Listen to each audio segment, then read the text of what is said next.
Selamat malam, sahabat GPIB, peserta Night Call GPIB. Pada malam hari ini sebelum kita menutup hari ini, mari kita mendasari syukur kita atas berkat yang Tuhan anugerahkan dengan membaca dan merenungkan firman Tuhan. Mari kita bersatu di dalam doa. Bapa di sorga, pada malam hari ini, sebagai dasar syukur kami mau membaca dan merenungkan firman Tuhan. Buatlah kami mengerti dan ajarlah kami melakukan firman-Mu. Di dalam nama Yesus, firman yang hidup yang terlebih dahulu melayani kami berdoa kepada Bapa di sorga. Amin. Sahabat GPIB, pemberitaan firman Tuhan pada malam hari ini terambil dari Injil Lukas pasalnya yang ke-24, ayatnya yang ke-28 sampai dengan ayatnya yang ke-32. Demikian firman Tuhan. Mereka mendekati kampung yang mereka tuju. Lalu ia berbuat seolah-olah hendak meneruskan perjalanannya. Tetapi mereka sangat mendesaknya, katanya, "Tinggallah bersama-sama dengan kami sebab hari telah menjelang malam dan matahari hampir terbenam." Lalu masuklah ia untuk tinggal bersama-sama dengan mereka. Waktu ia duduk makan dengan mereka, ia mengambil roti, mengucap berkat, lalu memecah-mecahkannya dan memberikannya kepada mereka. Ketika itu terbukalah mata mereka dan mereka pun mengenal dia, tetapi ia lenyap dari tengah-tengah mereka. Kata mereka seorang kepada yang lain, "Bukankah hati kita berkobar-kobar ketika ia berbicara dengan kita di tengah jalan? Dan ketika ia menerangkan kitab suci kepada kita?" Demikian jauh pembacaan firman Tuhan, terpujilah Kristus.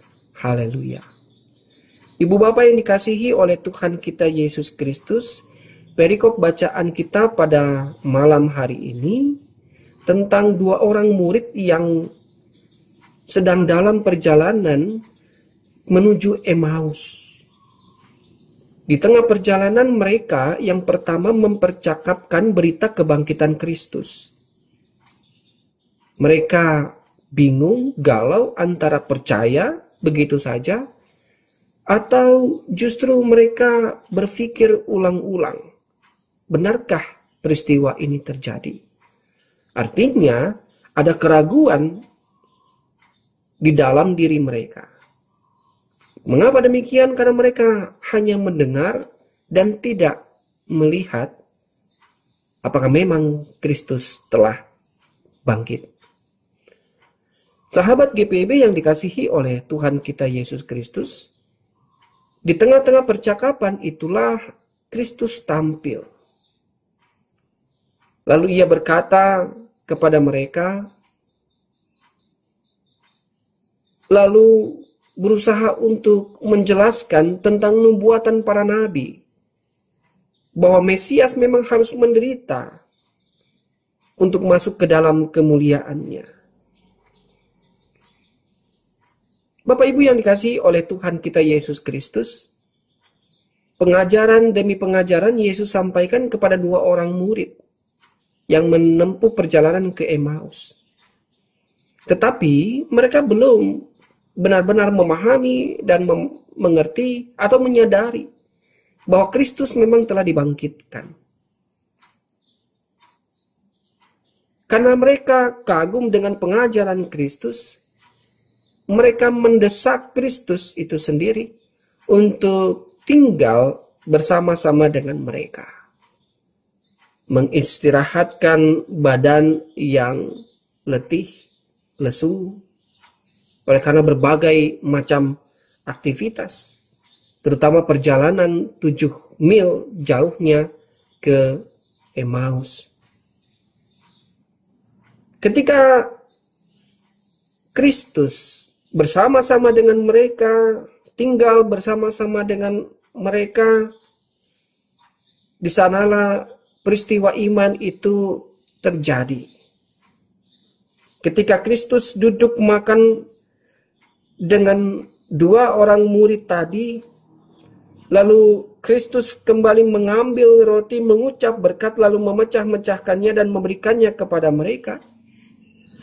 Ketika itu terbukalah mata mereka dan mereka pun mengenal Dia. Peristiwa iman ini luar biasa dialami oleh dua orang murid. Ketika mereka mengizinkan atau bahkan mendesak Yesus untuk datang hadir di tengah-tengah kediaman mereka. Sejenak atau sekilas kita bisa melihat bahwa dua orang murid tadi berusaha memberikan pelayanan yang terbaik kepada Kristus. Tetapi sesungguhnya Kristuslah yang melayani mereka. Di tengah-tengah duka, di tengah-tengah kebingungan mereka tentang peristiwa kebangkitan, Yesus hadir menyatakan dirinya kepada mereka.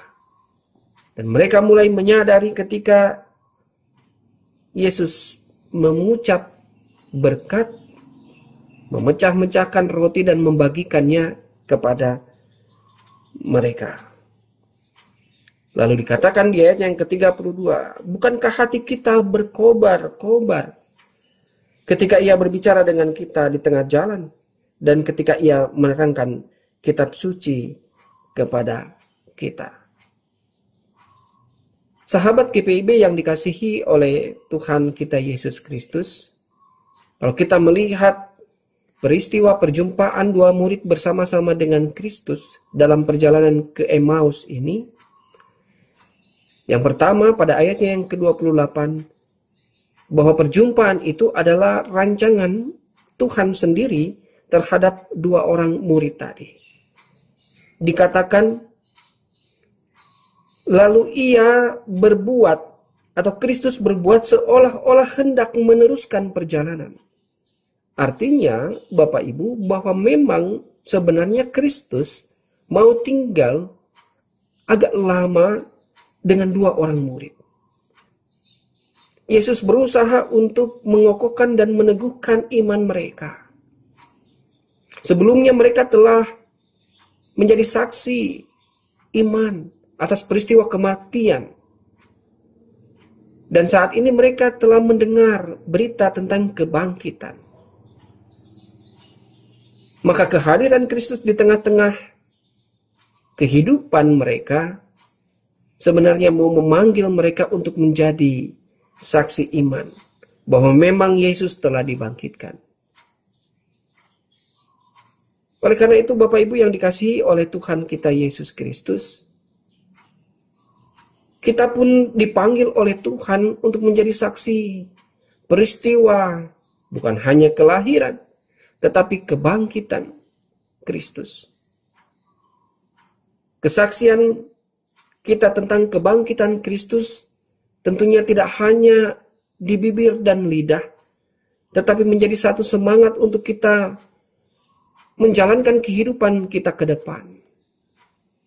Seorang percaya yang telah menyadari bahwa mereka telah menerima keselamatan dari Kristus yang telah bangkit itu, mereka tidak akan mudah menyerah dengan kehidupan. Betul bahwa sebagai orang percaya pergumulan tidak juga hilang atau makan bertambah oleh karena kita dipanggil dan diutus untuk mewartakan kabar keselamatan. Tantangan tidak semakin berkurang tetapi justru bertambah. Tetapi percayalah Bapak Ibu yang dikasihi oleh Tuhan kita Yesus Kristus, sama seperti dua orang murid berjumpa dengan Kristus, dan memang Kristus sendiri yang merancangkan perjumpaan itu, maka setiap kita pun akan mengalami perjumpaan sejauh kita mendengar firman-Nya dengan taat dan setia. Sejauh kita mau membuka bukan hanya rumah kita, tetapi hati kita untuk Kristus hadir di dalamnya. Dan di sanalah akhirnya kita dibuat untuk mengerti bahwa Tuhan memang hadir di sepanjang perjalanan kehidupan kita. Tangannya di atas memberkati, tangannya di bawah, menopang perjalanan kehidupan kita. Bahkan tangannya yang tidak kurang lebar dan luas itu mampu memberikan pelukan ketika kita mengalami luka dan duka. Oleh karena itu ya Bapak Ibu yang dikasihi oleh Tuhan, sebelum kita beristirahat, mari kita menyerahkan kehidupan kita kepada Tuhan. Mari kita terus berkomitmen untuk membaca firman Tuhan, membuat kita mengerti setiap rencana-rencana kehidupan yang Tuhan sudah rancangkan dalam kehidupan kita. Dan tentunya kita akhirnya menjadi orang yang percaya dan tidak menyerah terhadap berbagai dan rupa-rupa keadaan yang mungkin tidak menyenangkan. Selamat beristirahat. Tuhan merajut kehidupan kita bahkan ketika kita sedang tidur. Tuhan Yesus memberkati kita. Mari kita berdoa. Bapa di sorga, kami mengucap syukur melalui pemberitaan firman Tuhan pada malam hari ini. Kami percaya bahwa Tuhan hadir. Tuhan berada bersama-sama dengan kami menopang seluruh hidup dan kehidupan kami. Bapa, kami percaya Engkau mengetahui betapa capeknya kami, betapa letihnya kami menghadapi berbagai macam pergumulan kehidupan.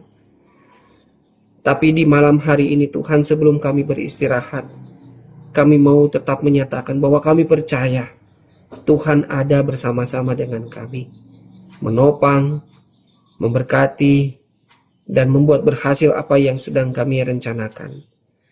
Oleh karena itu ya Bapa, biarlah kami pun yang telah diberkati oleh Tuhan, kami mampu juga untuk berkomitmen melakukan setiap rencana dan kehendak Tuhan di dalam dan sepanjang kehidupan beriman kami. Dan di sana ya Bapa, kami akan terus mewartakan kabar keselamatan, berita kebangkitan Kristus. Bahwa Kristus yang bangkit itu telah dan terus bekerja dan berkarya dalam kehidupan kami. Inilah doa kami Tuhan, inilah syukur kami.